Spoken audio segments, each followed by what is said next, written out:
We've been talking about that. We're talking about the wisdom. And we entitled our series, Shop Wise. Because we need to choose wise. Sa buhay po natin, marami po tayong mga bad decisions. Marami po tayong relationships na pinasok, na hindi naman nakabuti sa atin, nasira lang, nagkasakitan lang. Or maybe investments na nalugi tayo, na bankrupt, decisions. There's a lot. Okay, and sometimes it ended up hurting us. So that's why we need wisdom. We need to choose wise. And we got our next in Proverbs 5 to 7. Pero ngayon, medyo i-extend po natin hanggang verse 9. It says here, get wisdom, get understanding. Do not forget nor turn away from the words of my mouth. Do not forsake her, and she will preserve you. Love her, and she will keep you. Sabi ng wife sa asawa niya, sabi sa'yo hindi po babae yung pinag-usapan natin dito. Wisdom. Okay? Wisdom is the principal thing. Therefore, get wisdom. And in all you're getting, get understanding. Exalt her. Sabi ng babae, buti na lang. And she will, again, hindi mo babae pinag-usapan po natin dito, wisdom. Exalt her and she will promote you. She will bring you honor when you embrace her. She will place you on your head. She will place on your head an ornament of grace, a crown of glory. She will deliver to you. And we're going to talk about that in a moment. But for now, can we just close our eyes? Let's take a couple of seconds to just welcome the Holy Spirit today. Holy Spirit, we welcome you. We thank you for the gift of communion, that you can communicate a word to us. We can communicate to you. We can have access to you, O Lord. And so let it be. Speak to us. Mangusap ka po sa amin. Ngayong hapon po na ito, may your word bring us life, encouragement, motivation, guidance, wisdom, O Lord. Do your thing this afternoon. And Holy Spirit, I also pray, use me as I share your word. Anoint my voice, anoint the preaching of your word. We're going to listen to your word, not my words, God, but your word. So let it change us and may we become more and more like you. We love you, O Lord. And this is all we pray in Jesus' name. Amen and amen. Sige po, palakpakan natin si Lord. I want to title my message this afternoon na yan. Pakibasa, no? Yan. Ito yung title natin, Ligtas Points. Okay. Kung titignan mo yung katabi mo saglit, ilan na kaya yung ligtas points niyan? No? Ito, sumisikat to sa internet eh. Meron pa nga ako nakita, ligtas points voucher. Okay, pakita nga natin yan. Yan, di ba? +5 daw. +10. Tapos may nakita ko 10% off. Ibig sabihin nun, mababawasan ka ng ligtas points. And this has been a misconception na katuruan po sa atin, especially mga Pinoy, di ba? Na pagka gumawa ka na ng mabuti, madadagdagan ka ng ligtas points. Diba? Pagka nag-ministry ka, nag-revamp ka, o kaya perfect yung attendance mo sa church, madadagdagan daw, kapatid, yung ligtas points mo. You're gonna get closer and closer to heaven. And nakakalungkot, meron din yung mga teaching sa ibang churches na pagka ikaw ay nagbigay ng malaki sa church, if you gave your tithes and your offering, nagbigay ka ng 1,000,000, talaga naman unlimited na yung ligtas points mo. No? May mga ganong katuruan eh. But again, it's a misconception. Hindi po yan ang katuruan ng Lord. Ano po ba ang turo na ating Panginoon? It says in Ephesians 2:8-9, I want to settle this with everyone. It says here, for by grace you have been saved. Yun yan. And then look at this. Through faith, and that not of yourselves, it is a gift of God. So hindi pala natin siya na-earn. Hindi pala natin siya kailangan bayaran. Okay? Kasi pag sinabing gift, sino dito nakatanggap na ng regalo? Nakatanggap na ba kayong regalo? No? Ako nakatanggap na. And wala pa po akong nakita, o kaya nagbigay sa akin ng regalo, sasabihin, halimbawa, nagbigay sa'yo ng sapatos. Oh, ganda, di ba? Bago yung sapatos mo, gano'n. Tapos sasabihin nung nagbigay, palista na lang, ha? At installment, 6 months to pay. you need to pay for it. Hindi na regalo yun. Tama? It's already not a gift. Kaya nga kapatid, ang salvation, ang ligtas points, okay, yung sinasabi pong way to heaven, we can never pay for it. No works. Sabi nga po dito, not of works, lest anyone should boast. So, yung ligtas points mo is a misconception. Why? Because if you work for it, you earned it, edi ikaw na magaling. Again, salvation is not our work, it's Jesus' work. Amen po ba? When He died on the cross, tinapos niya na po lahat. Siya na po ang nagtrabaho para sa salvation po natin. Amen po ba doon? And kaya nga, nagmi-meet po tayo dito every Sunday, pinupuri natin ang Panginoon eh. Kasi alam ko sa sarili ko, hindi ko mababayaran yon. Hindi ko mapipigilan, hindi ko mapapantayan ng mga mabubuting gawain yung salvation ko. And there's nothing that I could do to earn it, and that's why I worship the Lord. Amen po ba doon? Palakpakan nga natin si Lord for that. For by grace, you have been saved. So, yung ligtas points po na pag-uusapan po natin, hindi po yun, ha? Okay, iba pong points ang pag-uusapan natin. When I think about, and when I see that word points, ang naaalala ko agad yung mga credit card points. I don't know if you have a credit card. Meron po ba kayong credit card? Pagka meron, mga maluluho yung mga yan. Hindi, joke lang. Sabi nga nila, credit card is good. But anyway, points yun yung iniisip ko. O kaya ito, one time, pumunta po ako sa SM department store, tapos nagbayad ako, tapos sabi sa akin nung babae, may smack po kayo? Sabi niya gano'n. So akala ko naman sasampalin. Smack daw eh. So yun pala, SM Advantage card. Okay? Pagka may swipe ka, you're gonna earn points. And then ano po ba ibig sabihin ng points na to? It's basically benefits. So pagka naka-earn ka ng certain amount of points, diba? GCash points, Globe Rewards, may free gift ka. May free furniture, may free unan, di ba? May free load, may cash prize, and there's benefits. So when we talk about points, it talks about benefits. Now, did you know, church, that if you have wisdom, may benefits din? Di ba? Pagka tayo pala ay nagkaroon, if we became wise, if we attain knowledge and understanding, and if we try to pursue this, wisdom, listen to this, has its benefits. Kaya kung pupunta po tayo sa title po natin na ligtas points. Okay, ligtas points. Ito po yung wisdom na pinag-uusapan. You're gonna be saved from a lot of things.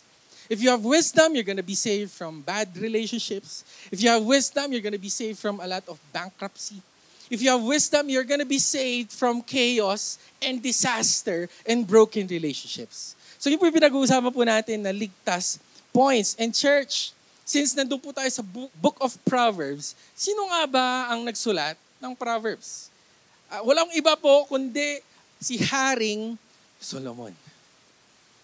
Si Haring Solomon. Siya po ang nagsulat ng Proverbs, and during his time, he was the wisest king who ever lived. If you're gonna think about the smartest person you know, sige nga, isipin nyo nga saglit, sino yung pinaka-matalinong kakilala nyo? Okay, sige nga. Alam niyo, nasa isip ko lagi, ako. Yung top 1, di ba? Yung mga matatalino, di ba? Yung mga may honor. May nakausap ako, may honor ka pala. Sabi, nung ano ka, hindi ka pumapasok, may honor ka pala. Tapos sabi niya, oo, maid of honor. Sabi niya, hindi na ako magjo-joke. Pinagalitan ako last week kasi joke daw ako ng joke. So, antokin tayo ngayon. No? Hindi ako magjo-joke. Joke! Okay. Anyway, so now, King Solomon. Okay, so si King Solomon, he was the wisest king who ever lived during his time. And there was one time he had a conversation with the Lord. Tinanong siya ng Lord, ano bang gusto mong makuha sa'yo? Riches ba? Fame ba? Popularity ba? Victory ba? Wala siyang ibang hiningi kundi wisdom. At natuwa ang ating Panginoon doon. No? And King Solomon was very, very wise. And then riches just followed. Sabi ko, may narinig po akong isang story. Sabi niya, gusto ko maging King Solomon. Sabi ng isa, bakit? Kasi wise siya? Hindi. Bakit? Kasi mayaman siya? Hindi. Bakit? Kasi marami siyang asawa. Alam niyo ba, may 700 wives si King Solomon, tapos may 300 concubines. Iniisip ko kasi siguro wise siya eh. Magaling siguro siya mambola. Pustiso ka ba? Sabi niya gano'n. Bakit? Di ako makangiti kung wala ka. Guess yun. Okay, so anyway. Yung may pustiso nagtakip. Okay, anyway. Sabi ko, hindi na ako magjo-joke. So, si King Solomon. Okay, so, kung may aaralin man tayo from King Solomon, hindi po yung marami siyang asawa, ha? Okay, sabi sa katabi mo, isa lang asawa mo, ha? Isa lang. Okay, isa lang. So, he was very wise. And ganito po siya kalupit eh.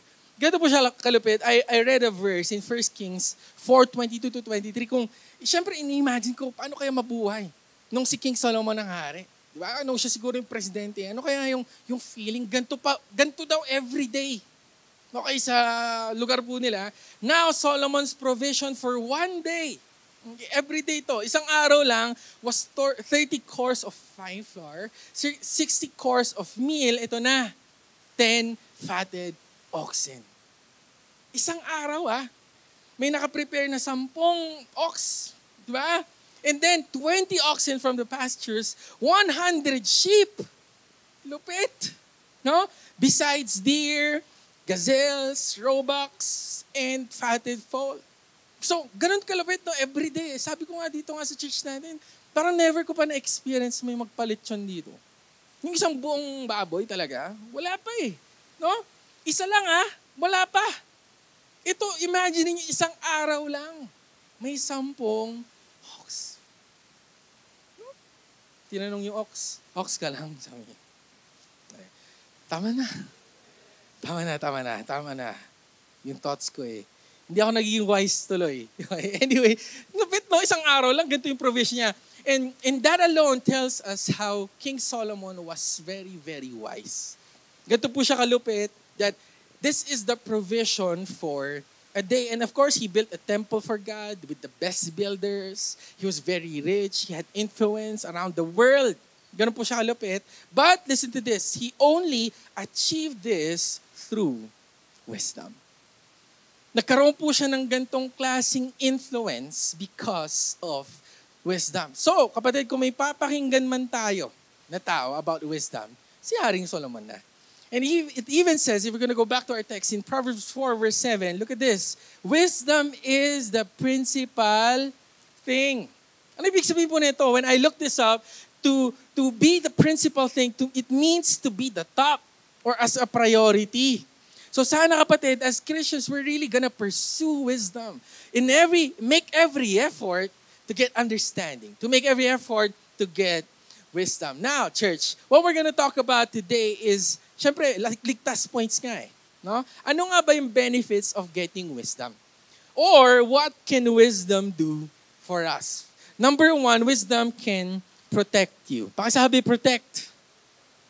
It says in verse 6, we're going to read it. Verse 6, do not forsake her, and she will preserve you. So pagka sinabing wisdom, yung word po na preserve, it's gonna protect you.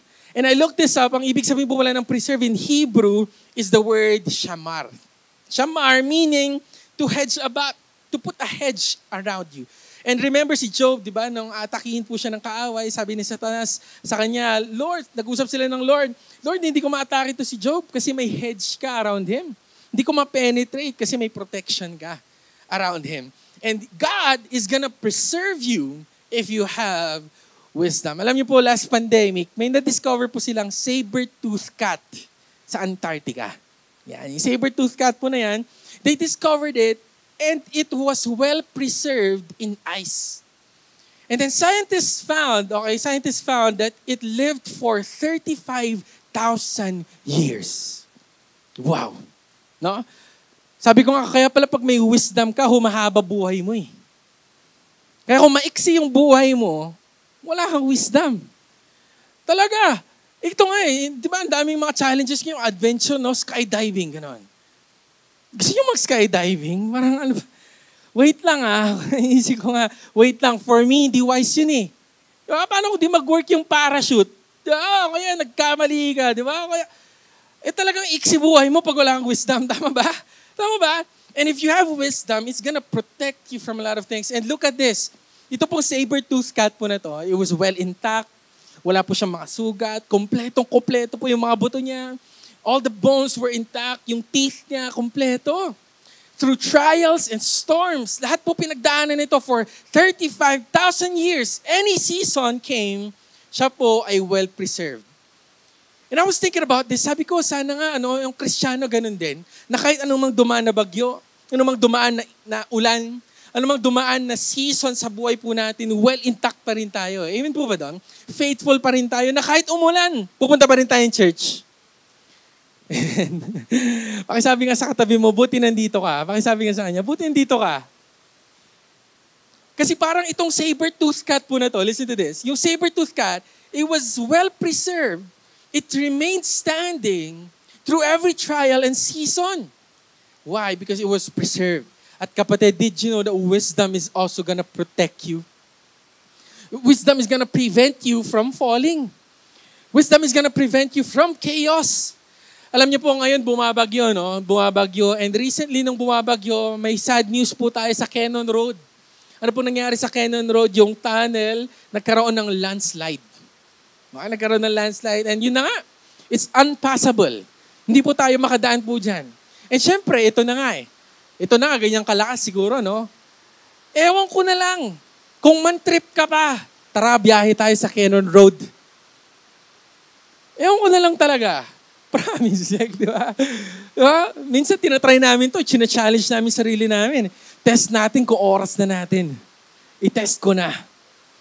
Wag naman, walang wisdom doon, kapatid. So kapatid, ngayon maraming announcements, di ba, from the government. It's unpassable, bawal dumaan dito, no, road is closed. And for me, that's wisdom. Why? Oo nga kapatid, hindi ka man dumaan doon. Maaring malayo man yung dinaanan mo, umikot ka pa sa Marcos, umikot ka pa sa Nagilian. Ang daming dinaanan. Pero kapatid, look at this. It protected you from a disaster. It protected you from chaos. And sometimes, wisdom is slow. Wisdom is patience. Wisdom is silence. Ayun po ba doon?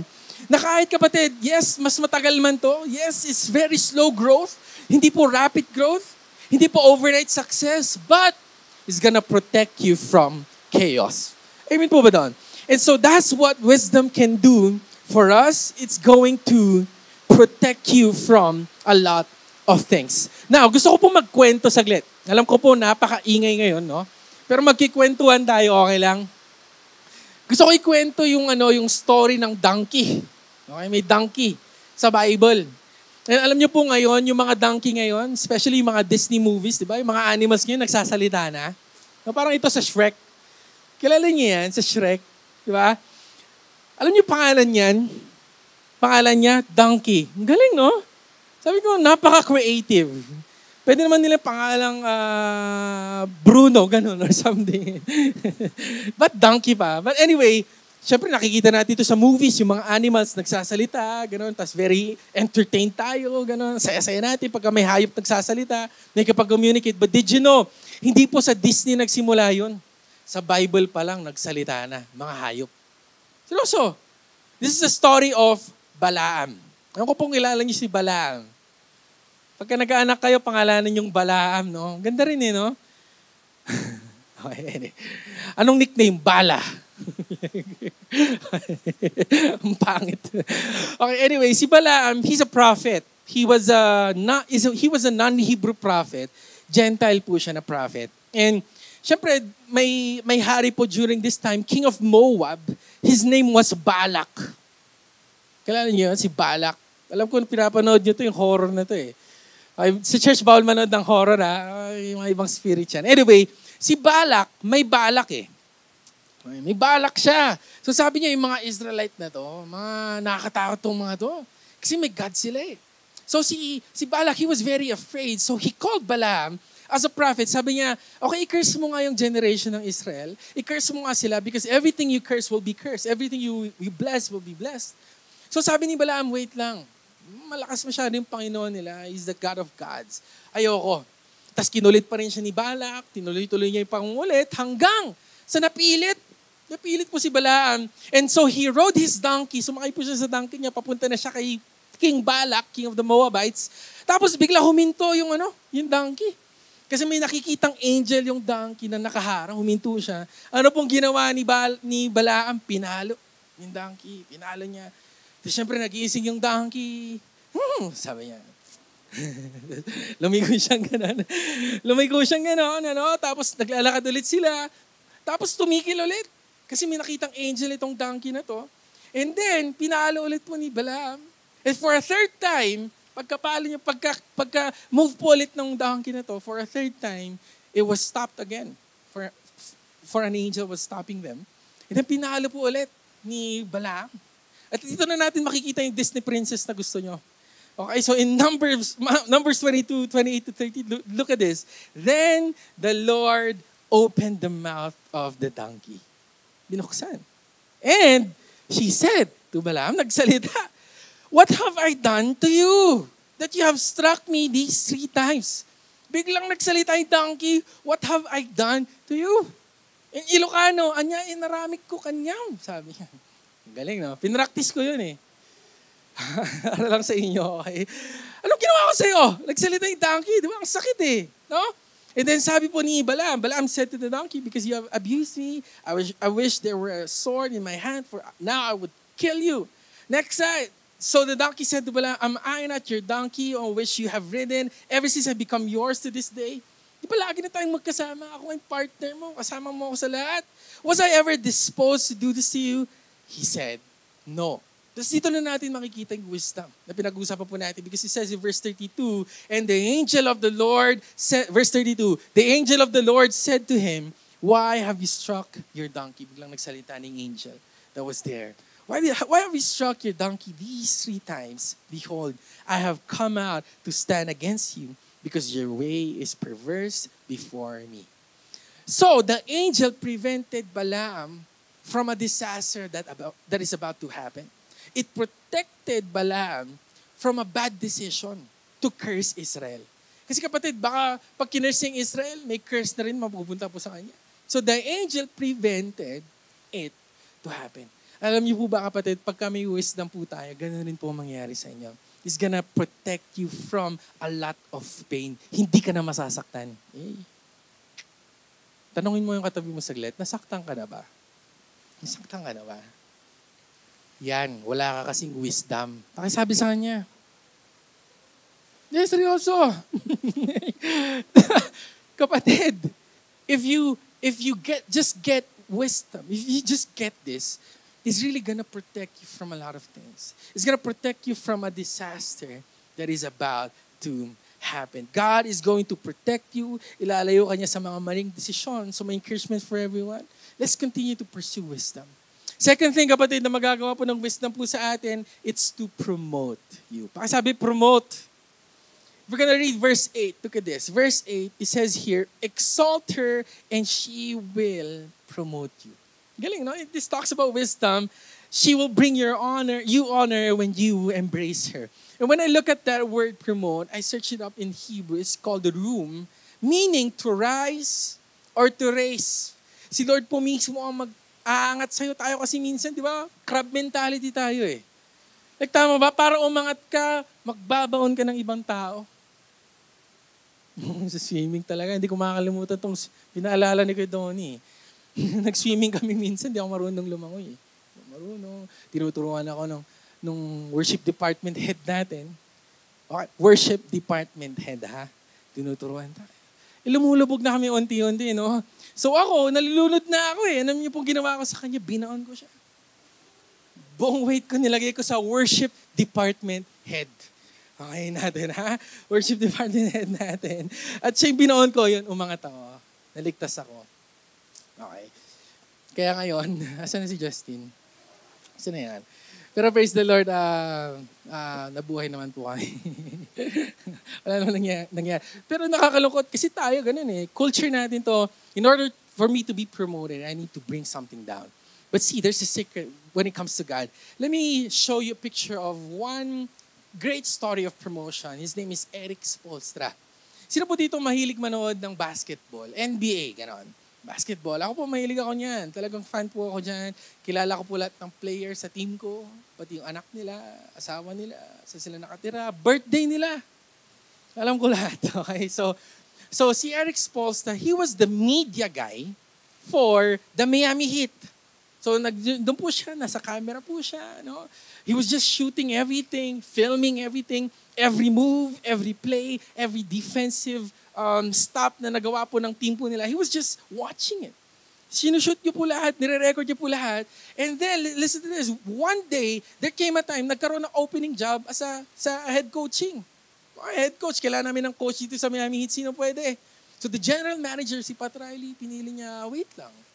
Alam niyo ito lahat ng play natin. Alam niyo ito lahat ng ginagawa natin, culture natin. Napili po si Eric Spoelstra to be the next head coach of the Miami Heat. At siya po ay nagdala ng championship, panahon ni Dwayne Wade. Kailan si Dwayne Wade? Si LeBron James. Yun lang kilala nyo. Yan, si LeBron James. Siya po nag-coach dyan. And he brought 3 championships. And right now, he's the longest tenured head coach in the NBA. So kumbaga siya po yung pinakamatagal na NBA. Now, it's a story of promotion. Imagine this. He was just there shooting, filming, recording everything. And then he was just faithful. Wala pong reklamo. Behind the scenes po siya lagi. Lagi po siya hindi nakikita, hindi po siya napapansin, hindi po siya napupure, hindi po siya nabibigyan ng thank you, hindi siya nabibigyan ng regalo. He was just faithful. And just one day, he was promoted. Alam niyo kaya sa atin po, whatever you're doing, maaaring kapatid, wala man nakapansin sa'yo. Wala man nag-thank you sa'yo. Wala man nag-post sa'yo sa Facebook at nag-story, wala kang ma-restory tuloy. Kapatid, si Lord nakikita niya yung ginagawa mo. And God is gonna give you promotion. Promotion comes from the Lord. Amen po ba doon? Kaya nga sa atin, just be faithful wherever you are. Kaya alam niyo, tuwa rin po ako sa media team po natin. Tignan niyo sila sa likod, oh. Tignan niyo sila sa likod. Tignan niyo talaga. Tignan niyo sila. Yan yung mga media team natin. Hindi napapansin yung mga yan. Hindi yan nandiyan sa likod. Did you know? They're the first to come here in church. Bago kayo lahat, nandito sila. Then, also, they're the last to come out of the church. Sila po yung huling aalis dito. Tapos syempre, di ba, never yan makikita sa stage. Kung makikita yan sa stage, maglalagay ng pulpit. Naka-black pa yan. Eh, yung isa maitim pa. Hindi talaga makikita. Hindi talaga siya. Isang requirement sa media ministry, kailan maitim ka, ha? Hindi, joke lang. Okay. So, pansinin niyo, no? Hindi po sila napapansin eh. But listen to this, si Lord, He sees everything. Baka iniisip mo, nadi-discourage ka na, nagbawalis ka lang, gano'n, wala nakakapansin sa akin, wala na nagmamahal sa akin. Si Lord nakikita niya. And if you just continue to humble yourself, God will exalt you. Amen po ba doon? Palakpakan nga natin si Lord for that, church. Ngayon, ito kasi minsan iniisip natin, nalulungkot tayo pagka yung iba nagiging successful na, yung iba napopromote na ikaw, nauhuli na ako. Nauubusan na ako, Kuya Moses, ng panahon. Single pa rin ako, nauubusan na ako ng oras. No, di ba? Minsan akala natin, yung success ng iba, pagka yung iba gumaganda na buhay, nauubusan na ako, wala na akong oras. But listen to this. Nobody's success is robbing your potential. Hindi porke nagiging successful yung iba, huli ka na. Hindi porke nagiging successful yung iba, wala ng points para sa'yo. Hindi porke nagiging successful yung iba, hindi ka na rin magiging successful. Church, there's a timing for you. God has a plan for you. And God is gonna promote you. It's a story of Joseph. Di ba si Joseph, kapatid? Joseph the dreamer in the Bible. At 17 years old, nagkaroon po siya ng vision from the Lord. Ipopromote siya ng Lord. And then ano po nangyari sa kanya? Na binugbog siya ng mga kapatid niya. Binenta siya. Nakulong siya. Nakalimutan siya. And for 13 years, he was struggling with this. He was in prison for 10 years. Kung may right man magreklamo, kung sino man may right magreklamo, si Joseph lang eh. 10 years na sa prison. Kung may magsasabing huli na ang lahat, siya talaga yun eh. Wala akong studies, wala akong education, wala akong asawa, wala akong pamilya, wala akong anak, wala akong pera, wala akong business. Everything, he had nothing. But he remained faithful. Church, he remained faithful with what he done. He remained humble. Just accepting everything. Trusting God in everything. And with just one step, pinomote po siya ng ating Panginoon as the right hand of Pharaoh. Second in command in Egypt. Grabe. Kaya kapatid, pakisabi sa katabi mo, huwag kang magmadali. Huwag kang magmadali. Si Lord may oras para sa'yo. May timeline siya para sa'yo. Just humble yourself. Amen po ba doon? Tayo kasi minsan atat po tayo. Did you know, church, humility is wisdom too? Humility is wisdom. Lalo, ito na, paggalitin ka kasi, nawawalan ka ng wisdom talaga. Kung ano nang nasasabi mo eh. Tama ba? Kaya nga alam niyo yung mga tahimik talaga, yun yung mga wise eh.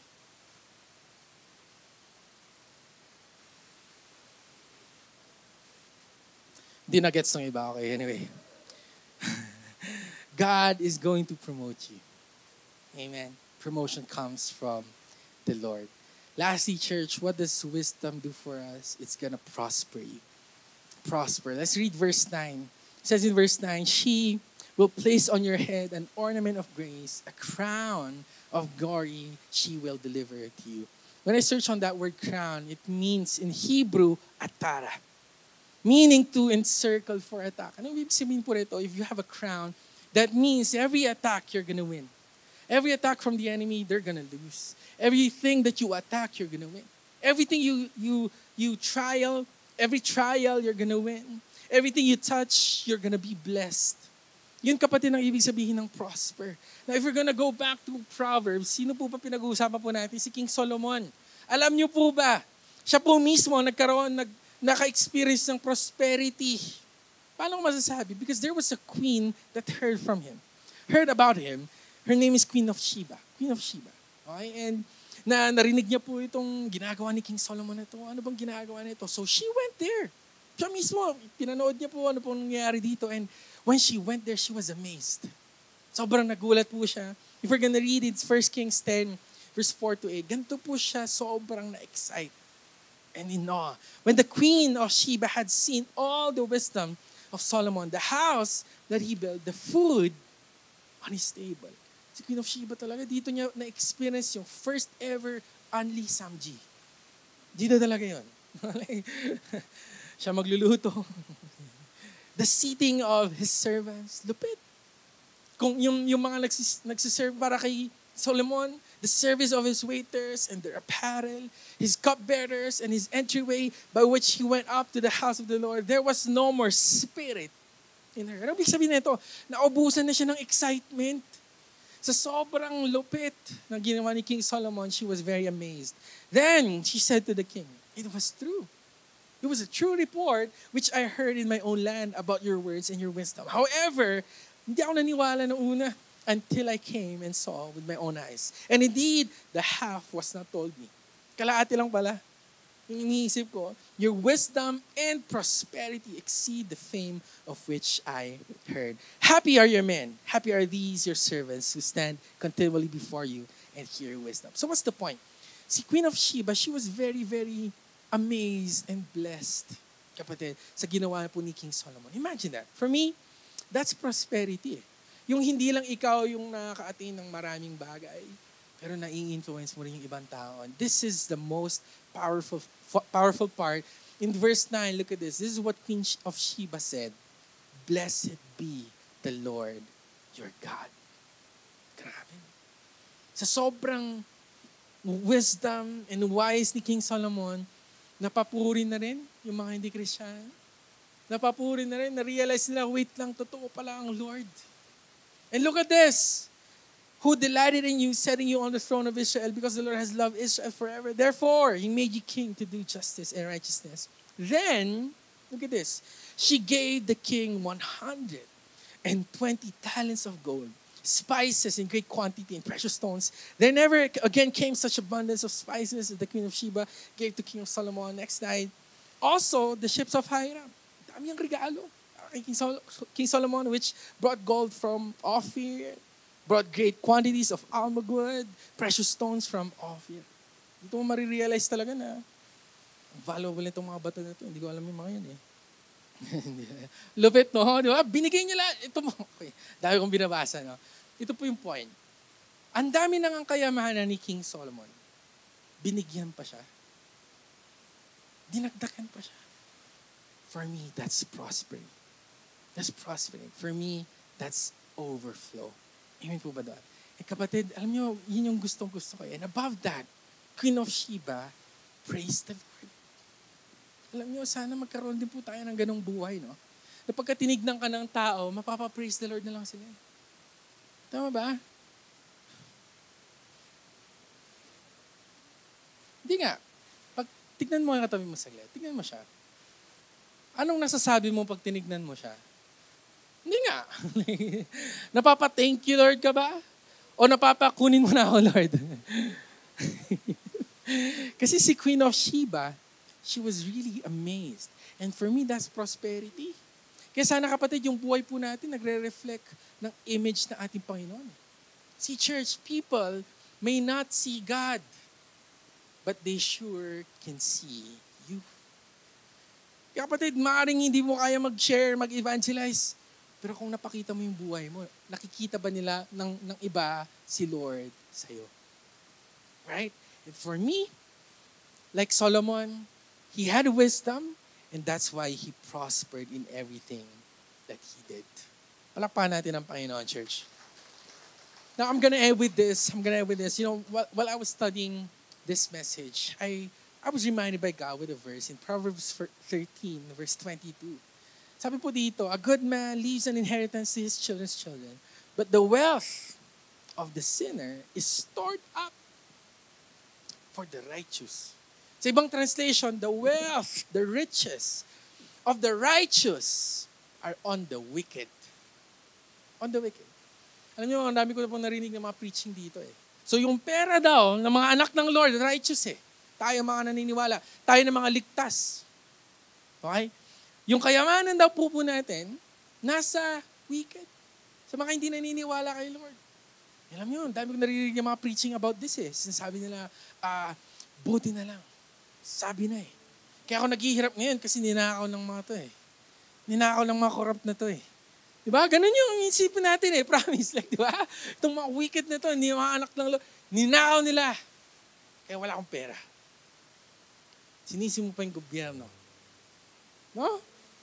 But if we're gonna pray about it and study it deeper, the riches of the righteous are on the wicked. I started to ask God, bakit kaya? Ba't kaya nasa kanilang pera? Could it be that they're getting wisdom more than us? Because as far as I'm concerned, marami po ako na-meet na mga mayayaman. Maraming, syempre, di ba? Mga friends ko, mga Chinese eh. Talaga. Di baling maliit. Mata. Basta laki kita. Tama na. sorry. May seryoso ako eh. Ganun yung paniniwala nila eh. My background doesn't measure me. My background is not limiting me. Kapatid, nakita ko sa kanila, bakit kaya napakayaman nila? Because they're continually getting wisdom. Marami po akong kilala, aral ng aral. Basa ng libro. Did you know Elon Musk, owner of X and Tesla, hindi po siya engineer. Hindi po siya nag-take ng engineering course. Wala pong kahit anong ganon. But he's building machines. He's building robots. Bakit? Ito po yung sikreto niya. Basa lang daw siya ng libro. And he's getting wisdom. He's getting understanding. Steve Jobs, founder of Apple, kapatid. Napaka-successful during his time. There was one person, sabi niya, gusto kong i-mentor mo ako, gusto kitang dikitan. Alam po sagot niya, ba't mo didikitan? Boring buhay ko eh. Bakit? Kasi yung buhay niya, basa lang ng basa. That's his life. And he's doing the same thing over and over and over again. No wonder that the riches of the righteous are on the wicked. Kasi sila yung nakukuha ng benefits eh. Nasa kanila yung protection, nasa kanila yung promotion, nasa kanila yung prosperity. Because they're getting wisdom.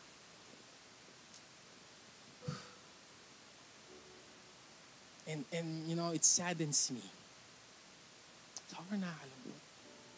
Because I've heard a lot of people, you know, going to me, sinasabi kung gaano kahirap ang buhay.